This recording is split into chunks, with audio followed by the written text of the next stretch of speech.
Alors bonjour à tous, je m'appelle Leïla et je viens vous raconter mon témoignage. Moi je viens d'une famille athée. On n'a pas eu d'éducation religieuse, on n'a jamais parlé de ça. Ma mère était catholique petite et mon père a été éduqué tout petit dans la religion musulmane, mais ils ont vite décidé de ne pas suivre ces religions et ils pensaient même pas à Dieu, enfin ils y croyaient pas. J'ai deux frères et une sœur, donc on était quatre enfants.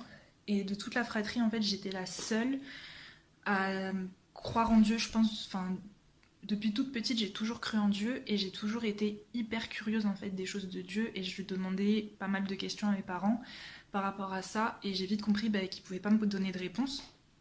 Donc j'étais assez frustrée tôt et c'était même presque des moqueries de croire en Dieu, donc j'ai vite compris qu'il fallait arrêter d'en parler et j'ai gardé ça pour moi pendant longtemps. C'était vraiment mon petit jardin secret, j'ai gardé ça pour moi jusqu'à la vingtaine où j'ai grandi dans le monde, voilà, plus ou moins bien, où je sentais qu'il y avait un énorme manque et j'ai jamais été vraiment attirée par les choses du monde, donc je me forçais en fait pour faire comme tout le monde, je me forçais à sortir, je me forçais à faire certaines choses pour pas qu'on me trouve bizarre, mais je l'ai plutôt mal vécu. Et du coup, dans la vingtaine, j'ai décidé de m'engager auprès de Dieu.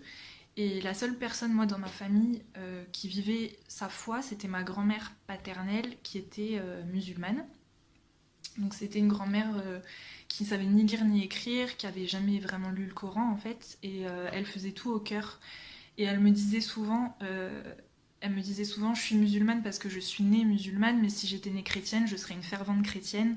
Elle se posait pas trop la question de tout ça. En fait, elle, c'était tout. Elle me disait toujours, c'est le cœur, même quand je lui posais des questions par rapport au Coran, parce que j'ai vite eu beaucoup de questions, j'ai eu beaucoup de doutes. Il y a des choses que je trouvais pas sensées, que je trouvais pas cohérentes par rapport à la religion musulmane. Et elle me disait tout le temps, c'est regarde au cœur, c'est le plus important, fais ce qui te touche dans le cœur. Et du coup, voilà, j'ai quand même été dans la religion, donc j'ai fait le ramadan, je faisais la prière, toutes ces choses-là, et je voyais que j'étais pas transformée. Il n'y avait pas vraiment de transformation ni dans ma vie, ni dans mon caractère. Et il y a aussi cette question du salut dans la religion musulmane qui n'est pas vraiment posée en fait. Il y a pas le, on parle pas de salut. Et il faut être, pour moi, c'était être la musulmane parfaite pour pouvoir avoir l'espérance d'un salut. Et en fait, ça m'avait créé plus d'anxiété qu'autre chose. J'avais beaucoup d'angoisse. J'avais très très peu confiance en moi au fil des années. Et tout ça m'a fait en fait arrêter plein de choses. Petit à petit, j'ai délaissé la religion en fait. Et quelques années plus tard, c'était via une vidéo YouTube où en fait c'était une chrétienne qui parlait de sa relation en fait à Jésus et c'était surtout comment elle vivait sa foi. Donc elle méditait la Bible, comment elle priait Dieu, comment elle lisait la parole, etc. Et ça m'avait vachement touchée parce qu'en fait, rien qu'à travers la vidéo, je voyais qu'elle avait vraiment une relation avec Dieu. Et c'est ça que je cherchais depuis le début, c'est ça qui me manquait.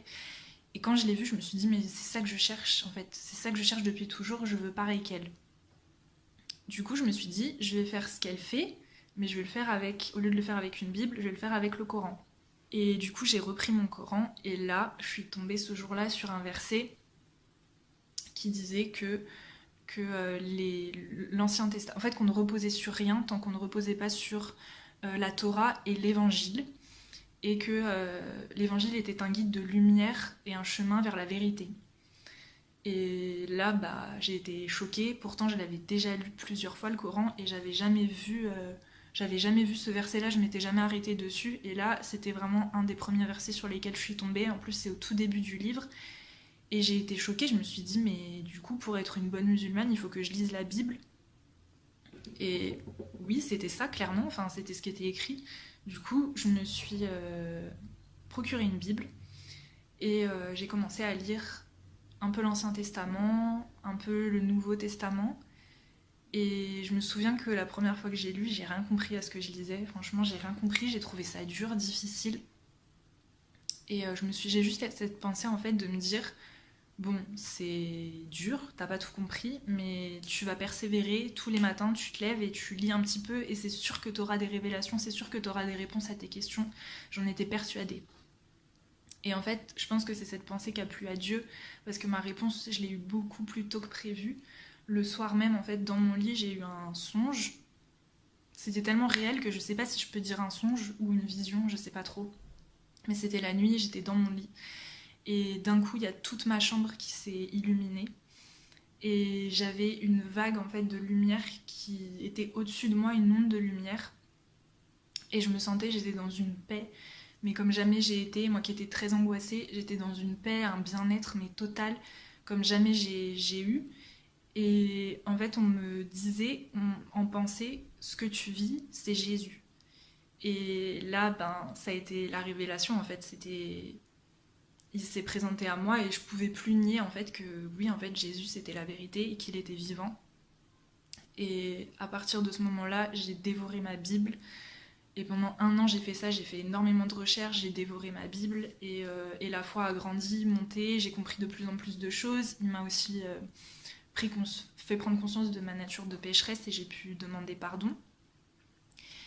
Et, euh, et est arrivé le fameux confinement qui m'a encore plus rapproché de Dieu.